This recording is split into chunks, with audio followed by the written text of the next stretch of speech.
La poesía española en el Renacimiento. El Renacimiento literario europeo, por lo que se refiere a la poesía, significa ante todo el descubrimiento de Petrarca. Aunque desde principios del siglo XV algunos autores españoles habían estado al corriente del nuevo estilo literario, este no afectó en demasía a la lírica castellana. En realidad, la nueva poesía italiana no fue sentida como una influencia vivificante hasta la tercera década del siglo XVI.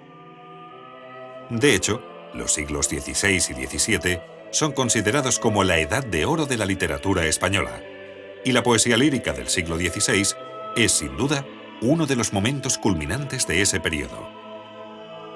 El apogeo cultural, principalmente artístico, coincide con el político, con los Austrias y el cénit del imperio político. El realce de la lengua española recibió un impulso significativo con Carlos V, que, desconociendo inicialmente el idioma, terminó prestigiándolo al convertirlo en lengua de Estado. Así, en el primer decenio del reinado del emperador, Carlos V, se produce en la literatura española un cambio trascendental: la introducción definitiva de las formas poéticas italianas. Esta innovación tuvo su origen en los famosos sonetos hechos al itálico modo, escritos por Santillana, y cuyo origen histórico puede fecharse en la visita del embajador veneciano a España en 1526. El influjo del Canzionere de Petrarca extendió en la lírica española el culto de la forma por la forma misma, la preeminencia del amor espiritual sobre el amor carnal y de la razón sobre los sentidos. El rasgo principal del Renacimiento español es la cultura de síntesis. Armonía de contrarios en temas y formas, el arte del concepto y el arte de la imagen. Descubrimos en esa nueva forma la presencia del hombre moderno, un yo que aspira a ser medida de todas las cosas, pero que vive desazonado. Vivir quiero conmigo, como expresión del ansia de soledad. O que tiende a buscar en el amor la razón de vivir, el «Yo no nací sino para quereros», de Garcilaso. O en los versos de San Juan de la Cruz, «Ni ya tengo otro oficio, que ya solo en amar es mi ejercicio». Pero esa nueva poesía convivirá en el tiempo con el estilo llamado tradicional, cuyo ejemplo más notorio es el romancero viejo. Ambos estilos dividen el siglo XVI en dos mitades. De un lado, la admiración por lo clásico, por las bellas formas que nos había legado a la antigüedad, y en el otro, una nueva mentalidad que cambiará la espiritualidad de Europa. Las ideas que configuran el pensamiento renacentista son, por un lado, el erasmismo, variante religiosa del humanismo y que se caracteriza por defender una religiosidad íntima, y por otro, el neoplatonismo, concepción filosófica que considera el amor como la forma más perfecta de conocimiento, el único que permite la contemplación de la belleza absoluta. Garcilaso es el arquetipo de caballero renacentista y la figura más representativa del espíritu de su época. Nació en Toledo en 1501 y fue educado en la corte. Fue soldado y luchó contra turcos y franceses, recibiendo por ello heridas y recompensas. En Garcilaso se señalan huellas de los clásicos latinos, de los poetas italianos y de Ausiàs March, entre otros.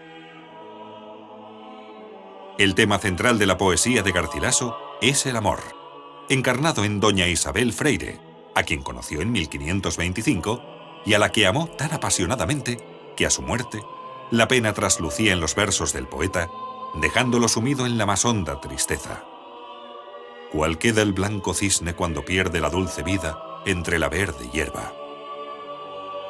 A la habilidad poética de Garcilaso se le unirá la condición de soldado, conciliando así los dos ideales renacentistas, el cortesano y el guerrero que busca en el amor la razón de vivir. La naturalidad y claridad de su expresión, que huye de la afectación, su innata elegancia y exquisito gusto, la sinceridad de sus versos, así como su aire de modernidad, dan a su poesía caracteres de trascendencia tales que la hacen llegar viva y poderosa hasta nosotros. Pocos poetas han anticipado la sensibilidad moderna con la hondura de Garcilaso.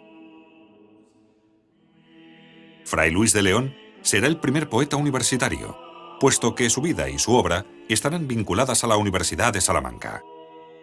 Su obra más perfecta y una de las más bellas de la literatura española es el Tratado de los Nombres de Cristo, de 1583, que resume todo el sentido poético del autor en torno a la naturaleza, la emoción de una noche serena o la armonía musical del mundo. En ella, el orden del mundo exterior se corresponde perfectamente con el del propio ser, conceptual y poético. Por eso nadie ha descrito con tanta elegancia motivos de la naturaleza, y nadie le supera en el empleo de matices y comparaciones que procedan de la vida del campo. Fray Luis fue encarcelado por haber traducido sin licencia el Cantar de los Cantares al castellano. Las sugerentes palabras del Cantar de los Cantares inspiraron el motete sacro que estás escuchando, obra de uno de los compositores renacentistas más importantes de la historia de la música española, el abulense Tomás Luis de Victoria. La poesía de San Juan de la Cruz constituye el paradigma de la poesía mística universal. Juan de Yepes y Álvarez nació en Fontiveros, Ávila, en 1542, de familia humildísima, y murió en 1591 después de una larga enfermedad. En sus versos nos encontramos ante el prodigio de la palabra que pretende ser expresión de lo inefable, del misterio trascendente y redentor. Su obra más importante es el Cántico Espiritual, en que el hondo lirismo de los versos describe el proceso místico de camino hacia Dios. Pero el misterio que pretende desvelarnos el poeta no es un enigma para el entendimiento, sino el hallazgo del ser que habita en el interior del hombre y cuyo encuentro solo es posible a través del amor. Por ello, temáticamente, la poesía de San Juan es la más sublime expresión amorosa y espiritual que haya sido escrita. Es, sin duda, San Juan de la Cruz el cantor del amor poseído, y podemos decir que a partir de su poesía, y también de la obra de Santa Teresa, místico significará enamorado.